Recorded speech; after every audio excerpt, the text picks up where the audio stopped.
So you have that voice in the back of your head. All you do is scroll. You're never gonna make it like this. Everything you say to yourself is a lie. Well, here are two tales of people like you and me who went through the same thing and left behind a trail. Then we have a fellow traveler visiting us to uncover some of the secret keys to turning regret into jet fuel. And here's a quick time lapse of Michael having fun in public. All that minus more Michael. Not that he's injured, he's okay. Today on the good news. Now let's take a look at key 1. First, we have type 1 regret, lack of action, or paralysis by fallacies. Key number 1 can be found in the story of Onyeka Obego.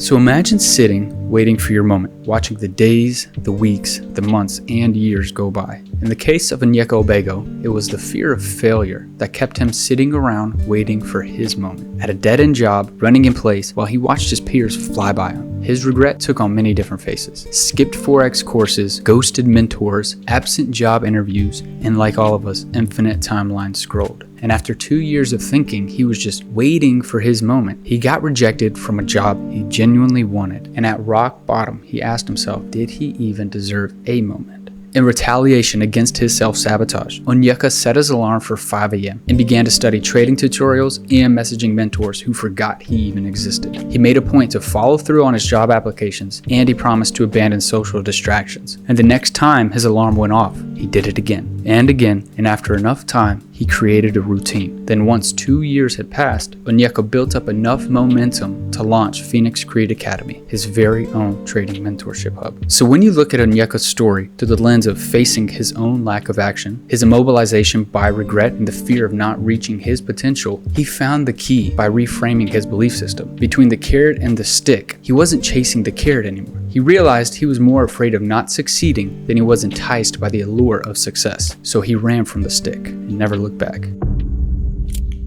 Now, it's no surprise to say that we're not all saints. We make mistakes, and sometimes we betray ourselves. Thus, we have type 2 regret. Key number 2 lies in the story of Bengir, a 28-year-old from Manila. Sometimes the best part of who we are is only made because of our fear of who we could be. Imagine in your early 20s, you got the chance to chase the nightlife for the first time. And before you know it, you wake up 8 years later, ashamed by what you'd done, but simultaneously proud of where you've come. Bengir spent most of his 20s surrounded by enablers, yes men, and short-term gratification. And in the blur of it all, he became addicted to the adrenaline, partying every night, neglecting friends and family, lying and breaking promises, falling out with different people every week, and even almost killing his friend in a drunken car crash. And contrary to the way he unconsciously fell from the path of his moral standards, by his mid-20s, he had to fight his way back onto it. Wandering through his self-inflicted isolation, he realized that without employing intentionality in his actions, he would keep wandering just aimlessly. So he took responsibility. When Bengir woke up 8 years later, he was a man he trusted, a man who visited his family weekly, who became a successful photographer, and who became a mentor to the Manila youth. He looked back at his actions and regretted ever allowing himself to slip so far down the wrong path, because he knew ever since he was a little kid, he had a good heart. It was his belief that life happened to him and not through him that made him the person he regretted ever becoming. And he sought to reconcile the damaged relationships and poured himself into guiding the youth away from the path he had taken. So when you look at Bengir's story through the lens of redemption and regret, you see the value of forgiving yourself for being human, and you see the damage of living without intention. Bengir found the key to amending his mistakes by choosing to make a habit of doing better. And when he made that decision, he realigned with his moral self and was able to become a pillar in the community of people he loved.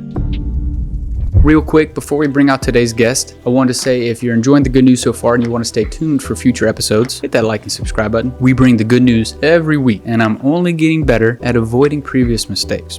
So that's something. Bring it on. Now, that brings us to our third guest of the holiday season.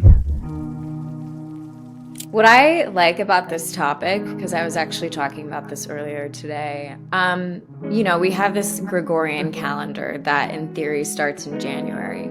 Everyone's trying to start these new things in their life in January, but that's so off kilter with our natural cycles.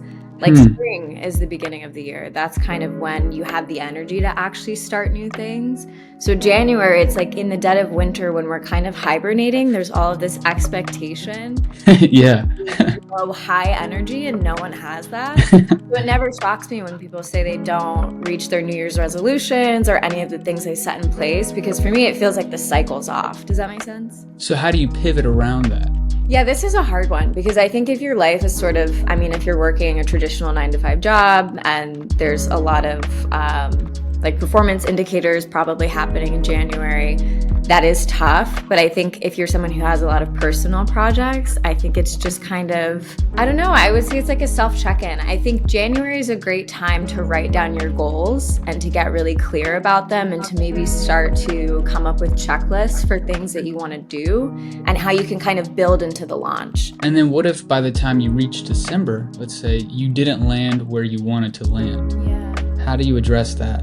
You know, I think it's like sitting down with yourself and going, what is it that I can stay consistent with? I think most people, when they realize they haven't met those goals by the end of the year, it's like the consistency that they've fallen off with because what they were doing on a week-to-week basis didn't actually feel doable.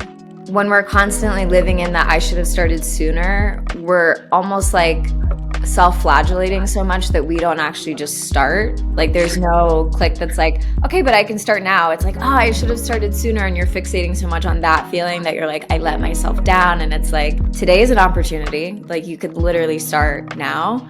But I also recognize, you know, we're at an age, I'm not that old. So I'm like, I don't know what life will be like for me in 10, 15, 20 years. I might have regrets.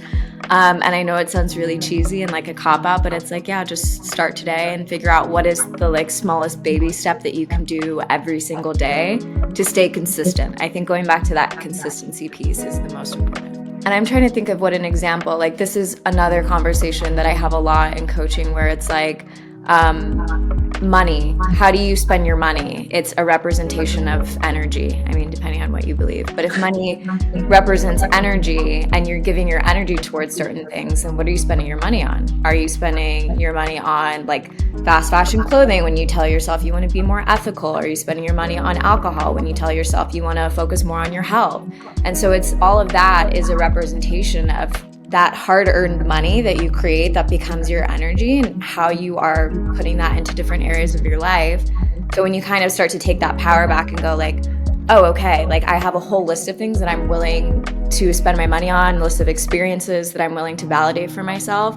That also is like, oh, I'm someone who lives up to my values. And as always, if you have any good news going on in your life, no matter how big or how small, let us know in the comments. I'd love to give you a shout out in the next community highlight. And we will get back to that. It's just that in December, there was a guest every single week, but we're coming back to that. And as Patrick O'Houlihan says, bye-bye.